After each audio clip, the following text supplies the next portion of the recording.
واقعہ کربلا اس سے ریلیٹڈ نہیں ہے کہ جی ان کے اوپر پانی بند ہو گیا، ان کے اوپر ظلم ہوا، کتنے بندے شہید ہوئے، یہ سیکنڈری چیز ہے. اصل چیز ہے کربلا ہوئی کیوں نبی علیہ السلام کی محنت کو 50 سال کے اندر اس لیول تک پہنچا دیا گیا کہ ہزاروں صحابہ زندہ ہیں اور نبی صلی اللہ علیہ وآلہ وسلم کی پوری اولاد ذبح کر دی جاتی ہے. ہم تو یہ کہہ نہیں رہے کہ کیسے ذبح کیا انہوں نے، آری چلائی تھی یا تلوار چلائی تھی، یہ تو واقعہ کربلا تو سب کو پتہ ہے، ان کی شہادت بھی سب کو پتہ ہے. جامعہ ترمذی میں حدیث ہے حسن و حسین جنتی نوجوانوں کے سردار ہیں اور ان کی والدہ جو ہے وہ جنتی عورتوں کی سردار ہیں. اور المستدل حاکم میں حدیث ہے حسن و حسین جنتی نوجوانوں کے سردار ہیں اور ان کے والد ان سے بھی بہتر ہیں. تو یہ تو ڈیفینٹ حدیثیں ہیں، یہ تاریخ تو نہیں ہے، نبی علیہ السلام کے فرامین ہیں. تو ان کی موجودگی میں ان کے ساتھ یہ کچھ کیا جائے تو ہم نٹی گریٹیز میں نہیں پڑھتے، ہم اس تھیم کے اوپر کہ یہ کون سی چیز تھی جس نے خلافت راشدہ کو ملوکیت میں بدل دیا، ہم اس تھیم کے اوپر بات کرتے ہیں. ہم کہتے ہیں چھوڑ دیں، بندے ہندے چھوڑیں. الٹیمیٹلی کیا نکلا ہے، کس کی وجہ سے ہوا ہے، وہ تو احادیث کی کتابوں میں موجود ہے. ہم کب کہہ رہے ہیں خفیہ کیمرے لگا گئے جی کس نے گولی پہلا تیر کس نے چلایا، یہ وہ ہم تو بتا رہے کس کے دور حکومت میں ہوا اور ان کا اپنا کردار کیا تھا، اس کو کس طریقے سے لا کے تخت پہ بٹھایا گیا. وہ ساری کی ساری چیزیں تو سامنے ہیں، وہ تاریخ کی کتابیں نہیں ہیں، حدیث کی کتابیں ہیں. اگر آپ کہتے ہیں کہ بخاری مسلم سے ہم نے صرف رفع الیدین کی حدیثیں لینی ہیں یا ایمانیات کی حدیثیں لینی ہے اور باقی جو بخاری اور مسلم میں آل امیہ کی بدماشیوں کو ننگا کیا گیا ہے وہ ہم نے نہیں لینی ہے، تو سر پھر آپ اپنے آپ کو کلیئر کٹ، پھر ہم آپ سے واقعہ کربلا نہیں ڈسکس کریں گے، حجیت حدیث پہ بات کریں گے. آپ کو اپنے آپ کو منکرین حدیث کہنا پڑے گا. یہ آپ اسکروٹنگ کیسے کریں گے؟ اس سے بڑی بات مجھے یہ بتائیں کہ عظمت صحابہ بڑی چیز ہے یا عظمت محمد رسول اللہ صلی اللہ علیہ وآلہ وسلم؟ تو بریلوی یہی تو رونا رو رہے ہیں، وہ کہہ رہے ہیں جی قرآن میں تھوڑی آیات ہیں. آپ پھر مڑ مڑ کے پڑھتے ہیں قل انما انا بشر مثلکم، اس میں تو نبی علیہ السلام کی تنقیص ہو رہی ہے. تو ہم ان کو کیا کہتے ہیں کہ تنقیص مقصد نہیں، نعوذ باللہ، نہ ہو رہی ہے. آپ افضل البشر ہیں لیکن آپ کی سپیشیز بشر ہے، یہ ہم اپنا عقیدہ سمجھتے ہیں، وہ اس کو تنقیص شمار کرتے ہیں. تو پھر اس وقت آپ بھی بریلویوں کی بات مان کے تو یہ آیات پڑھنا چھوڑ دیا کریں. آپ کہتے ہیں نہیں آیات ہے کیوں نہ بیان کریں، تو ہم بھی کہتے ہیں احادیث ہے کیوں نہ بیان کریں.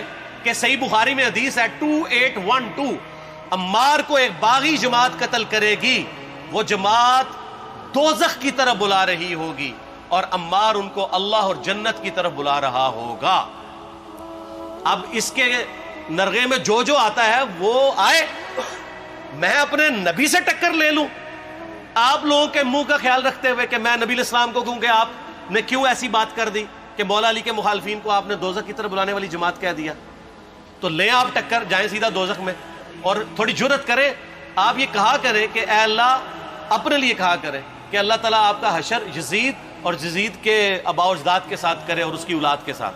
ہم کہتے ہیں کہ اللہ تعالیٰ ہمارا حشر جو ہے وہ مولا حسن حسین، مولا علی علیہم السلام اجمعین اور اہل بیت کے ساتھ کرے، آمین. اور آپ میں تو اتنی جرت نہیں آپ یہ بات بھی کر سکیں کیونکہ ان کو پتہ ہے. تو نبی علیہ السلام کی احادیث کو بیان کرنے کو یہ سمجھتے ہیں کہ جی اس سے مصیبت کھڑی ہو جائے گی، تو اپنے آپ کو منکرین حدیث ڈکلیئر کریں. پھر حجیت حدیث کا مقدمہ ڈسکس ہوگا، پھر کربلا نہیں ڈسکس ہوگی. اور یہ ٹی وی پہ بھی آ کے مولوی بیٹھے ہوتے ہیں، سنیوں کے بھی شیعوں کے بھی، مڑ مڑ کے جی وہ یزید نے یہ کر دیا. وہ یزید نے کیا کیا ہے یار؟ وہ تو سسٹم کا نمائندہ بن کے آیا جو پیچھے سے خراب تھا. یزید کو لے کے بیٹھے ہیں، یزید یزید یزید یزید. بھائی پیچھے سے معاملہ خراب ہوا. اگر نہیں یقین آتا تو یہ بخاری مسلم کی میں نے آلموسٹ 200 سے زیادہ حدیث مین اسٹریم کی کتابوں سے اکثر بخاری مسلم سے جمع کیے، پڑھے. اور سر میں نے تو ان کو چیلنج دیا ہے، یہ حدیثیں پڑھ کے نا اپنے ممبروں سے صرف ان حدیثوں کی تشریح اپنی پبلک کے سامنے کر دیں. نہیں کر سکتے تو پھر لعنت کے مستحق تو ہو رہے ہیں حق چھپا کے، اور قیامت دن کے منہ پہ لگام ڈالیے. اور پھر مڑ مڑ کے کہتے ہیں نہیں جی وہ کچھ چیزیں خاص ہوتی ہیں وہ عوام الناس کے سامنے نہیں کرنی چاہیے. وہ صحابہ کرام بھی بعض اوقات ایسی باتیں پبلکلی نہیں کرتے تھے. میں نے اس کے اوپر بڑا ایک میرا کلپ ہے یوٹیوب پہ، مولا علی سے متعلق 5 جھوٹ، تو میں نے کافی ساری چیزیں اس میں ڈسکس کی ہیں.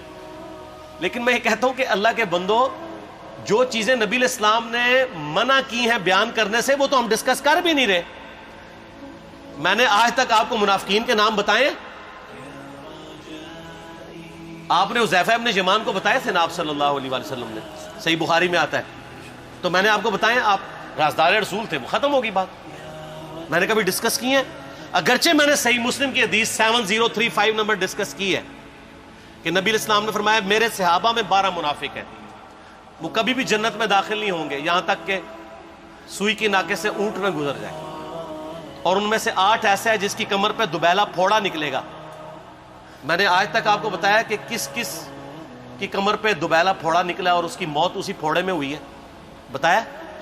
تو میں تو وہ چیزیں ڈسکس بھی نہیں کر رہا, میں وہ چیزیں ڈسکس کر رہا ہوں جو نبی علیہ السلام نے علامات النبوہ میں بتائی ہیں.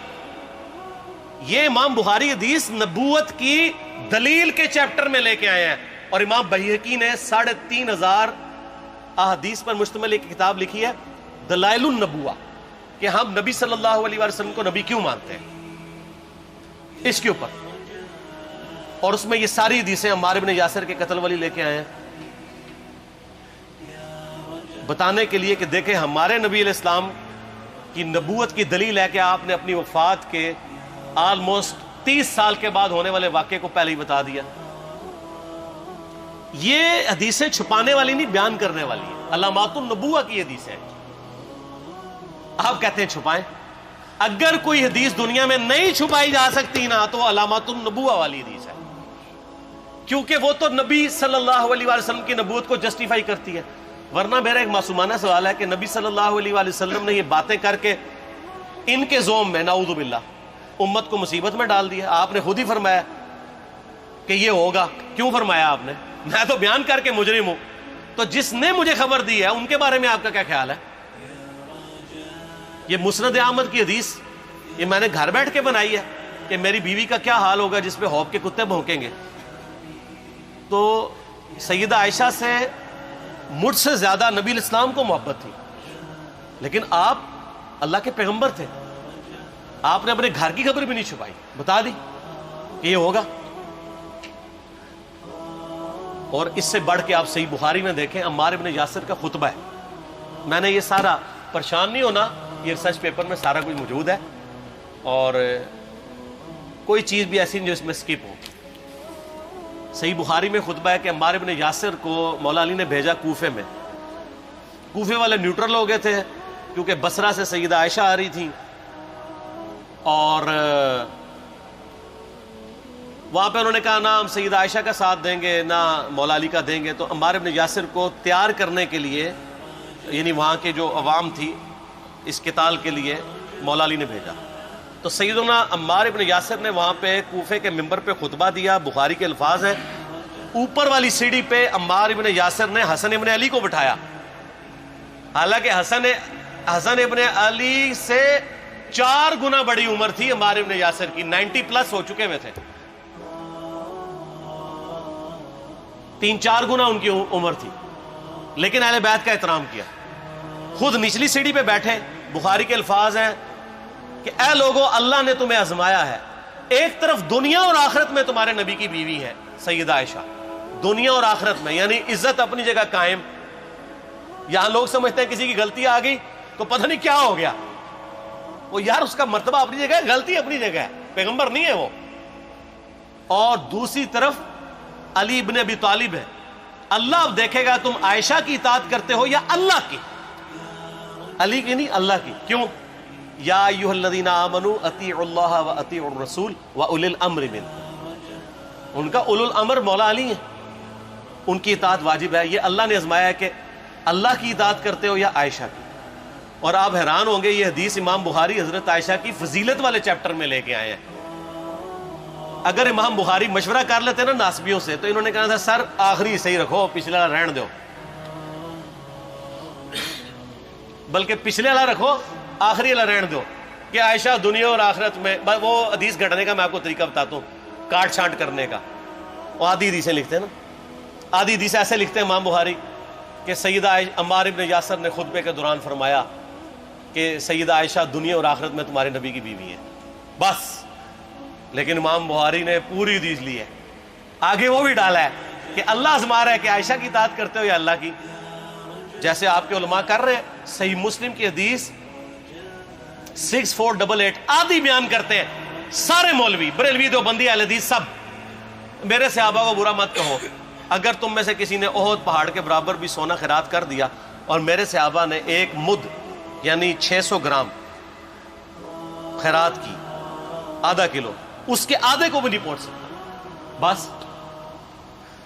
حالانکہ یہ مسلم کی حدیث سٹارٹ اس سے ہوتی ہے کہ عبد الرحمن بن عوف کو خالد بن ولید نے گالیاں دی جھگڑے کے دوران، حالانکہ دونوں مسلمان تھے، دونوں صحابی تھے.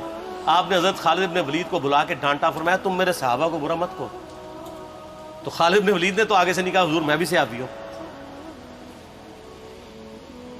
ان کو پتا تھا کہ عبد الرحمن بن عوف نے اس وقت اسلام قبول کیا جب اسلام کا مطلب تھا مار، تکلیف اٹھانا، اور خالد بن ولید نے گولڈن پیریڈ میں صلح حدیبیہ کے بعد اسلام قبول کیا. میں اب تم لوگ یہ کر رہے ہو، تم لوگ اگر احد پہاڑ کے برابر بھی سونا خیرات کر دو، یعنی صلح حدیبیہ کے بعد والے لوگ میرے ان کے برابر نہیں ہو سکتے.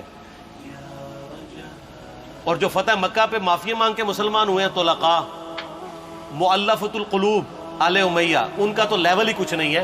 یہاں تو خالد بن ولید کے بارے میں یہ بات کی جا رہی ہے. اور پھر وہ مؤلفۃ القلوب اپنے زمانے میں ممبروں پہ سب و شتم کروائیں سیدنا علی پر. تو سب سے پہلے تو ان کو کہنا چاہیے جن کے بارے میں حدیث تھی کہ تم صحابہ کو گالی مت دینا. ہم نے تو خیر کبھی دی بھی نہیں ہے. اور میں یہ آخری جملہ ان کو ایسا بولتا ہوں کہ جو ان کے دماغ تک ڈرل کر جائے گا کہ آل امیہ نے جو کچھ اپنے دور کے اندر سیدنا علی کی گستاخیاں کی ہیں نا، ہم نے تو ویسی کوئی ایک گستاخی بھی آل امیہ کے بارے میں نہیں کی ہے. میں نے آج تک آل امیہ کے اوپر بائی نیم کسی کے اوپر لعنت کی ہے؟ حالانکہ یہ مولا علی پہ کرتے رہے. یہ ہے لعنتی خود ہو گئے نا، جب مولا علی پہ لعنت کی تو لوٹ آئی. مسند ابی یعلا میں صحیح سند کے ساتھ حدیث موجود ہے، مسند احمد میں بھی موجود ہے کہ سیدنا علی کو جس نے گالی دی اس نے رسول اللہ کو گالی دی صلی اللہ علیہ وسلم. جب ام سلمہ نے کہا تھا، شیخ زبیر صاحب نے اس کو تحکیم میں صحیح لکھا ہوا ہے فوٹ نوٹ کے اوپر، کہ لوگوں تمہارے ممبروں پر رسول اللہ کو گالیاں دی جاتی ہیں، تو انہوں نے کہا معاذ اللہ، ہم کب کہیں گے، ایسا نہیں ہو سکتا. تو ام سلمہ نے کہا تم لوگ علی اور اس سے محبت کرنے والوں پہ گالی گلوچ نہیں کرتے ہو کیا؟ جبکہ میں نبی کی بیوی کہتی ہوں کہ سب سے زیادہ رسول اللہ سے محبت، سیدنا علی سے محبت نبی صلی اللہ علیہ وآلہ وسلم کرتے تھے. لہٰذا جب یہ تم کہتے ہو نا علی پر لعنت، علی سے محبت کرنے والوں پہ لعنت، تو یہ لعنت تو تم نبی علیہ السلام تک لے کے جا رہے ہو نعوذ باللہ، کیونکہ علی سے محبت کرنے والا پہلے نمبر پہ نبی صلی اللہ علیہ وآلہ وسلم ہے. اور پھر کہتے ہیں سب کا مطلب تنقید ہے. اور نہ، پرانیاں گلاں، پرانے بابے، پرانے بزرگ، جھوٹے ہو. صحیح مسلم کھولو 6229 غدیر خم سے اگلی حدیث، لعن اللہ ابا التراب کے الفاظ ہیں، مٹی والے ابن ابی طالب پر لعنت، یہ الفاظ موجود ہیں. سب کا ترجمہ لعنت ہی ہے، تنقید نہیں ہے. اچھا پھر میرا معصومانہ سوال ہے کہ اس کا مطلب ہے صحابہ پہ تنقید کرنا اچھا کام ہے؟ کہیں گے نہیں. تو بتاؤ یہ برا کام کون کرتا تھا؟ شیعہ کا ابا کون ہے؟ رافضیوں کا ابا کون ہے؟ آل امیہ. تو لہذا شیعہ نو میں کہنا کہ تسی شیخین کے اوپر بکواس اور تبرہ کرنے کی بجائے نا اب لوگوں کو حقائق بتائیں کہ ٹوٹی کمند کہاں. یہ سب مجرمین آل امیہ ہے. اور یہ آل امیہ اور بنو ہاشم کی لڑائیاں نبی علیہ السلام کی بعثت سے پہلے چل رہی تھی، صدیوں سے چل رہی تھی. وہ تو پھر اللہ نے بنو ہاشم کو نبوت کے لیے چنا تو ان کو یہ پھر جیلسی ہضم نہیں ہوئی، وہ چیز آگے چلتی تھی. خیر چھوڑ دیں، ایک تلخ ٹاپک ہے. صلاۃ بر محمد و آل محمد، اللہم صلی علی محمد و علی آل محمد. ٹھیک ہو؟